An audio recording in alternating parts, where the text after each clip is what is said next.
ឆ្នៃយើងទទួលសនាទាំងអស់គ្នាបាទនេះគឺជាដំណើរនៃការដើរចូលមកកាន់ទីលានរបស់បាទ Nagavel ជាមួយនឹងបាទគិរីវងសុកសែនជ័យដែលការប្រកួតនេះគឺចាប់ផ្ដើមនៅវេលាម៉ោង 3:30 នាទីនៅកីឡាដ្ឋានគិរីវងសុកសែនជ័យនៅក្នុងខេត្តតាកែវបាទឯកសណ្ឋានរបស់ក្រុមម្ចាស់ផ្ទះគឺអាវពណ៌បៃតងខោពណ៌បៃតងស្រោមជើងពណ៌សស្របពេលដែលក្រុមភ្ញៀវ Nagavel ឯកសណ្ឋានអាវពណ៌ស្វាយខោពណ៌ស្វាយស្រោមជើងពណ៌សបាទគឺជាអ្នកកែបាល់មុនឱកាសនៅក្នុងវគ្គទី1គឺជាការសម្រុកទៅលើទីរបស់គិរីវងសុកសែនជ័យតាមរយៈការបាទតែរបស់ Jobe Veria បាទសង្គ្រោះបាល់ដោយស៊ូសវណ្ណនាតការទាត់របស់ Veneto សង្គ្រោះដោយស៊ូសវណ្ណនាតនិងការបន្ថែមមួយជើងទៀតរបស់ Yusuke Minagawa ហើយបាល់នេះក៏ទៅប៉ះជាមួយនឹងបង្គោលទីចេញទៅខាងក្រៅតែម្ដងមានឱកាសច្រើនសម្រាប់ Nagavel នៅក្នុងវគ្គទី1ហើយនេះគឺជាកន្លែងដែលខ្សែការពារបាទសៅវ៉ៃហ្វីបង្កកំហុសទៅលើបាទជឿណាចាធ្វើឲ្យ Nagavel មានឱកាសនៅក្នុងការរកគ្រាប់បាល់តាមរយៈការទាត់បាល់ពីនៃ11ម៉ែត្ររបស់ Yusuke Minagawa ទាត់នៅកណ្ដាលទីតែម្ដងស្របពេលដែលអ្នកចាំទីសុវណ្ណនាតបាទលោតទៅខាងឆ្វេងដៃរបស់ខ្លួនមិនអាចសង្គ្រោះបាល់នេះបានឡើយ1-0សម្រាប់ Nagavel នៅនាទីទី21នាំមុខទៅលើក្រុមម្ចាស់ផ្ទះគណៈដែលគិរីវងក៏មានឱកាសនៅក្នុងការបាទវាយបកមកវិញផងដែរប៉ុន្តែមិនអាចសម្រេចគោលដៅរបស់ខ្លួនបានឡើយដោយសារតែមានការរារាំងបាទពីអ្នកចាំទី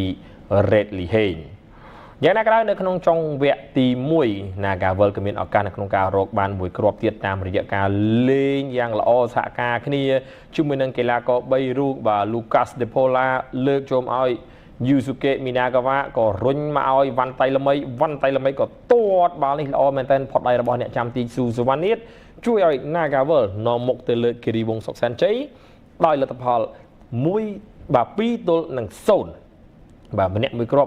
ប់ជួយឲ្យ Nagavel បាទនាំមុខទៅលើក្រុមម្ចាស់ផ្ទះគិរីវងសុកសែនជ័យដោយបាទបណ្ដោះអាសន្ន2-0បាទលុះឈានចូលមកដល់វគ្គទី2កែបាល់ចេញពីជើងរបស់ក្រុមម្ចាស់ផ្ទះគិរីវងសុកសែនជ័យ Nagavel នៅតែជាអ្នកដែលមានឱកាសច្រើនបាទទៅលើគិរីវងដដែលហើយវគ្គទី2នេះមានការសុទ្ធបញ្ចូលទីគ្នាចំនួន2គ្រាប់នេះគឺជាកន្លែងដែលបាទស៊ូសវណ្ណនាតលោតទៅចាប់បាល់ហើយក៏មានបញ្ហារបួសស្របពេលដែលគិរីវងសុកសែនជ័យមានឱកាសតាមពីក្រោយមកវិញតាមរយៈការទាត់បាល់បញ្ចូលទីរបស់ខ្សែប្រយុទ្ធចំនួនថ្មី Dongo Luis Willy បាទនៅនាទីទី55ជួយឲ្យគិរីវងតាមពីក្រោយ Nagavel 1-2ជាបណ្ដោះអាសន្នមួយជើងរបស់ Azike មិនបានសម្រេចប៉ុន្តែមួយជើងរបស់ Luis Dongo Willy សម្រេចគ្រាប់បាល់ជួយឲ្យបាទគិរីវងបាទគេថាមានក្តីរំពឹងតាមពីក្រោយទៅលើ Nagavel បាទនៅក្នុងនាទីទី55 1-2ប៉ុន្តែការនាំមុខរបស់បាទ Nagavel ក៏បន្ថែមមួយគ្រាប់បាទដដែលបាទតាមរយៈការបាទទាត់បញ្ចូលទីបាទនៅក្នុង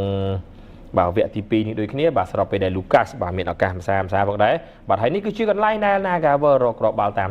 បាទគេថាបាទបន្ថែមមួយគ្រាប់ទៀតបាទតាមរយៈការតែតបញ្ចូលទីរបស់ខ្សែប្រយុទ្ធ Yusuke Minagawa បាទដែលថ្ងៃនេះបាទ Minagawa បាទអាចខ្លាចជាប់ជាកីឡាករល្អប្រចាំការប្រកួតហើយតាមរយៈការសុទ្ធបញ្ចូលទី2គ្រាប់និងការបញ្ជូនបាល់ឲ្យមិត្តរួមក្រុមសុទ្ធបញ្ចូលទីបាន1គ្រាប់លទ្ធផល3-1នេះបានបន្តរហូតដល់ចប់ការប្រកួតគណៈដែលគិរីវងសុកសែនជ័យ